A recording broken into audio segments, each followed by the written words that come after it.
Hello guys, এখানে কয়েকটা রঙের খালি ক্যাপ পড়েছিল, সেগুলো দিয়ে ভাবলাম এই ডিজাইনটা বানাবো।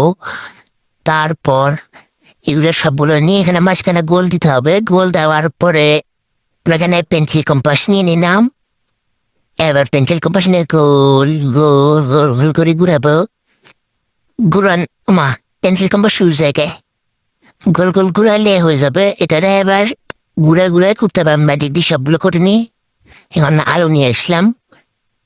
গরম লোহারে এটা দিয়ে টেনে গোল গোল ঘুরাই সব কেটে ফেলতে হবে। মা, কি সুন্দর গোল কাটি গেল। কাটে যাওয়ার পরে গুলো এবার একটা একটা রং করতে হবে। সবগুলো গোলের কাটতে হবে, একটা রাখিয়ে দিতে হবে।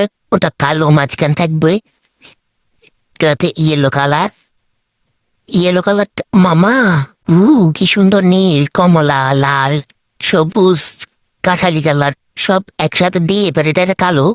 এবার একটা রাউন্ড কার্ডবোর্ড নিয়ে এটারে গোল গোল গোল গোল গোল গোল গোল গোল ঘুরাই গোল হয় না কা সব তো গোল গোল ঘুরাই। তারপরে একটা তো গ্লুগান দিয়ে আটকা দিলে হয়ে গেল একটা লম্বা স্টিক। তারপর এখানে ব্রাউন কালার করে দিলাম।